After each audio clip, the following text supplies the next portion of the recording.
Another vulnerability to Intel's SGX secure technology has been announced, VoltPillager. And what's interesting here is not really about the vulnerability. What's most concerning is Intel's response. So let's break it down a little bit. So some researchers came out with what they call VoltPillager, and this is really a hardware variant of a previous discovered vulnerability in software called PlunderVolt.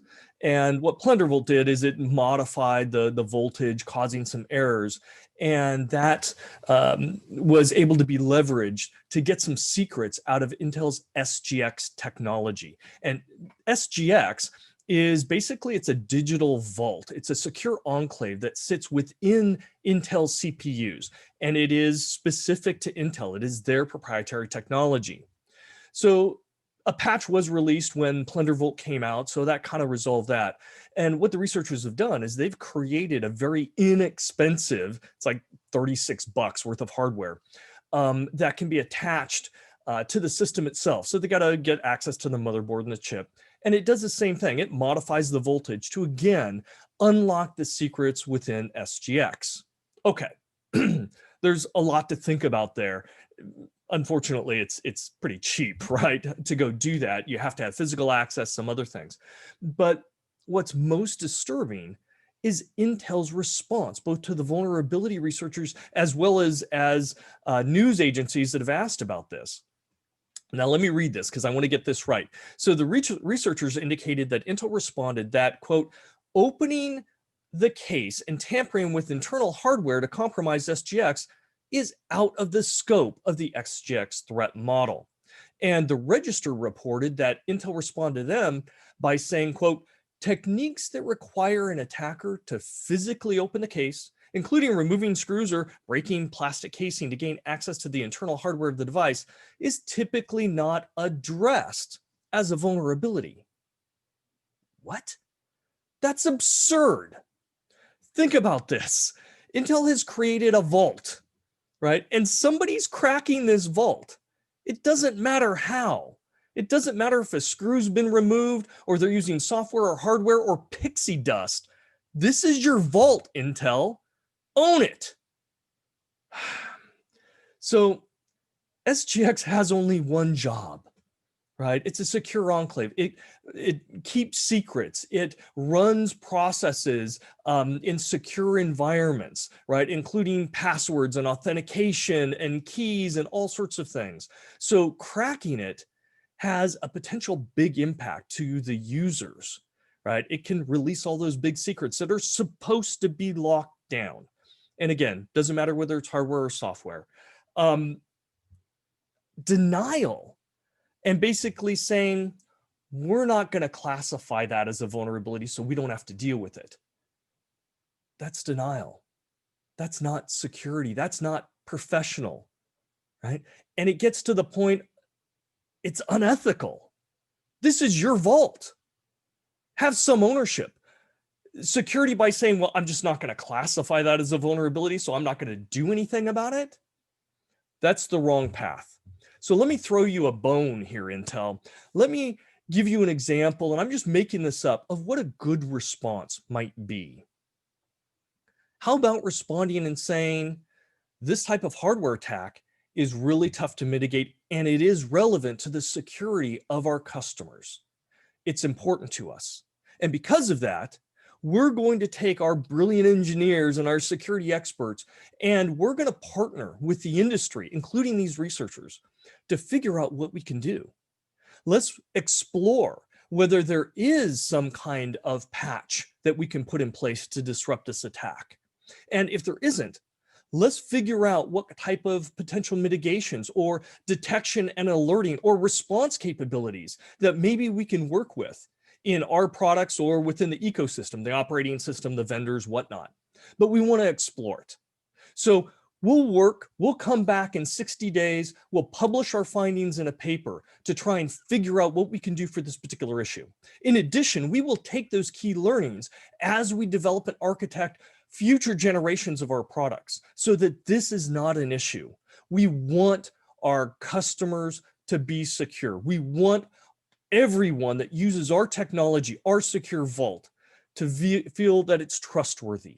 So this is what we're going to commit to. That would be a whole lot better response than simply saying, that's outside our threat model, so we don't even classify it as a vulnerability. Moving on. The fact that that is their response, right? Think about this. If that is their public response, that means it's embedded in policy. That means their leadership team has looked at it and said, yeah, that makes sense. That means it's a systemic issue. This is where I have concerns.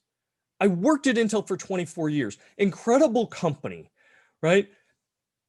You can't approach security like this. In fact, this is not a security approach. You know who wrote this? Lawyers, marketing people, people that were concerned about, oh, don't say anything that might make us accountable. Let's avoid liability. Oh, don't say anything that might tarnish our brand. Redirect. Deny. Andy Grove and the other founders of the company have to be rolling in their graves, as well as the brilliant engineers and technologists who have been part of such a great company for so many years. They have to be shaking their heads, right? Things like this were a challenge, a technical challenge. Let's go see what we can do, right? Intel has been known for great leadership, technical innovation, engineering magic, not denial. What are you doing, Intel?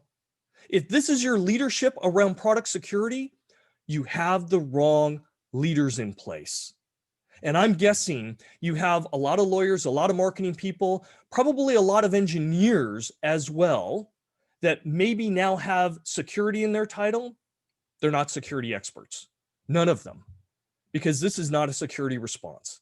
And just because you put security in front of your title does not mean you have the expertise.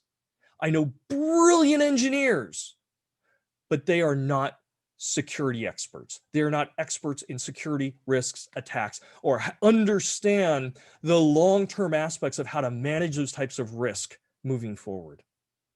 Right? That doesn't take away anything from their expertise in being a project manager or an engineer or an architect. But you need to have the security mentality in there. And I don't know if there's any of them left.